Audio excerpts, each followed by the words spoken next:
एक बार फिर से आपके अपने YouTube channel Anil study official में आपका स्वागत है। आशा करता हूं कि आप सभी लोग स्वस्थ होंगे, मस्त होंगे और आपकी तैयारी भी बहुत अच्छी चल रही होगी। नमस्कार दोस्तों, आज का हमारा टॉपिक है यूपी बोर्ड यानी कि यूपी बोर्ड इंटरमीडियम नया मूल्यांकन पैटर्न 80/80:20 यानी कि इंटरमीडिएट का जो नया मूल्यांकन पैटर्न आया है 80/20 वह क्या है, उसके बारे में संपूर्ण जानकारी आज जानेंगे। तो चलिए जानते हैं।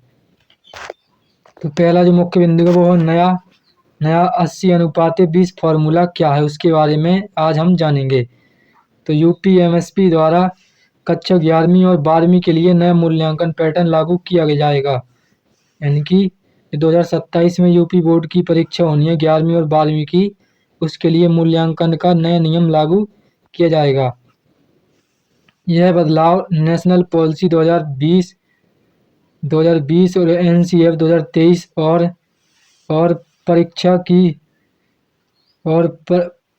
परीक्षा की सिफारिशों पर आधारित है।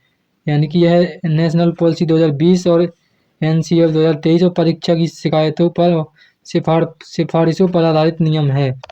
कक्षा 11वीं में इसे पहले लागू किया जाएगा। यानी कि कक्षा 11वीं में इसको पहले लागू किया जाएगा, उसके बाद 12वीं में किया जाएगा। इसके बाद कक्षा 12वीं में यूपी बोर्ड परीक्षा 2027 से पूरी तरह प्रभावी होगा। यानी कि पहले इसको 11वीं क्लास में लागू किया जाएगा और उसके बाद इसको लागू किया जाएगा कक्षा 12वीं के यूपी बोर्ड 2027 के लिए पूरी तरीके से प्रभावी होगा। तो पहले क्या होता था? तो पहले होता था कि 70 अंक की होती थी लिखित परीक्षा और 30 अंक का आपका प्रैक्टिकल होता था।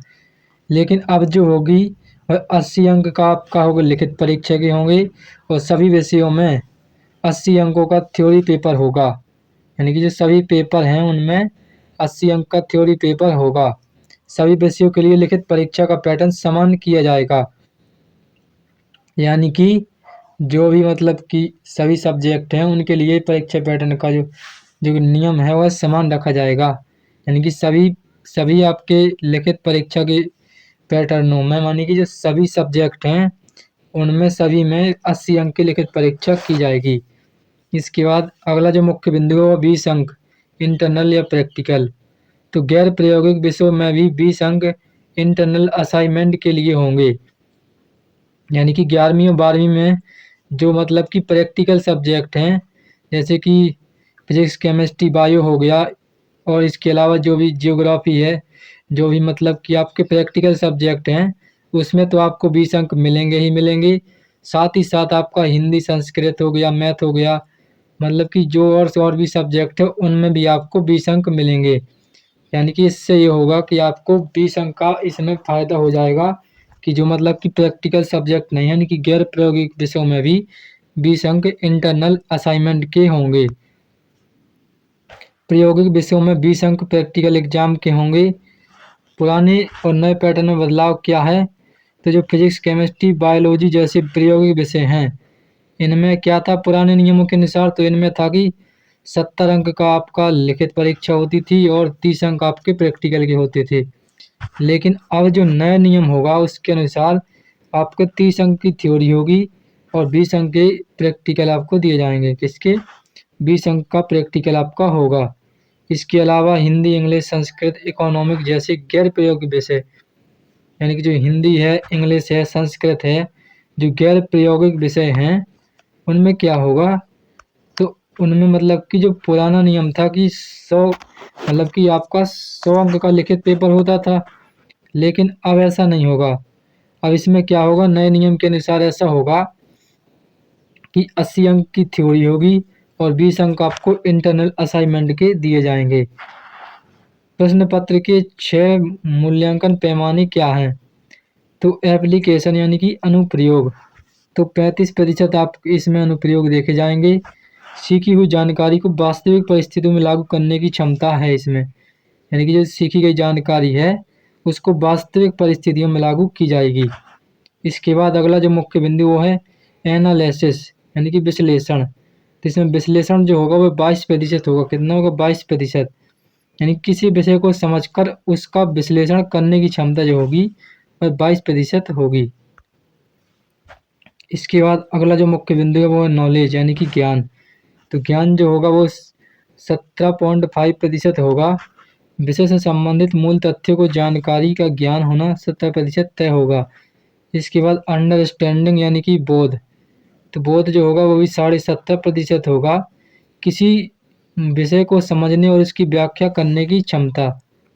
इसके बाद अगला जो मुख्य बिंदु वो है एवुलेशन यानी कि मूल्यांकन। तो मूल्यांकन जो होगा वो 4% होगा। तथ्यों और परिस्थितियों के आधार पर सही निष्कर्ष निकालना, यानी कि जो भी तथ्य हैं और परिस्थिति हैं उनके अनुसार सही निष्कर्ष निकालना। इसके बाद क्रिएशन यानी कि सृजन। सृजन जो होगा वो 4% होगा। नई सोच, विचार या समाधान प्रस्तुत करने की क्षमता। छात्रों के लिए महत्वपूर्ण बदलाव। छात्रों के लिए महत्वपूर्ण बदलाव क्या है? तो पूरा पाठ्यक्रम पढ़ना जरूरी होगा, यानी कि प्रश्न पत्र में प्रत्येक यूनिट से प्रश्न पूछे जाने की व्यवस्था होगी। यानी कि आपको पूरा अपना की जो कि पाठ्यक्रम है उसको पूरा ही पढ़ना होगा। प्रत्येक यूनिट से प्रश्न पूछे जाने की व्यवस्था होगी। किसी एक चैप्टर को छोड़कर परीक्षा की तैयारी करना आसान नहीं होगा, यानी कि किसी भी चैप्टर को आपको छोड़ना नहीं पड़ेगा। सभी चैप्टर को आपको अच्छी तरीके से पढ़ना होगा। इसके बाद एक्सटर्नल चॉइस में बदलाव। तो बाहरी विकल्पों को हटाया जाएगा, मतलब कि जो बाहरी विकल्प हैं उनको हटाया जाएगा। इससे छात्रों को पूरे सिलेबस की तैयारी करनी होगी, यानी कि जो मतलब कि आपका एक्सटर्नल चॉइस वाले क्वेश्चन थे उसको हटाया जाएगा। मतलब कि आपको अथवा में एक भी क्वेश्चन नहीं दिए जाएंगे, आपको पूरे क्वेश्चन आपको करने होंगे। इससे ये होगा कि छात्रों को पूरे सिलेबस की तैयारी करनी होगी। इसके बाद लॉन्ग आंसर क्वेश्चन में कमी। तो लॉन्ग आंसर में जो कमी होगी वह क्या होगी?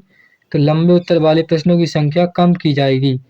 कितनी की जाएगी? तो जहाँ विकल्प होंगे दोनों विकल्प एक ही यूनिट से होंगे, मतलब कि जहाँ विकल्प होंगे वह एक ही यूनिट से होंगे और दोनों विकल्पों का कठिनाई स्तर लगभग समान होगा और उनका जो विकल्पों का कठिनाई स्तर होगा लगभग एक जैसा होगा। छात्रों को फायदा। तो छात्रों को इससे क्या फायदा होगा?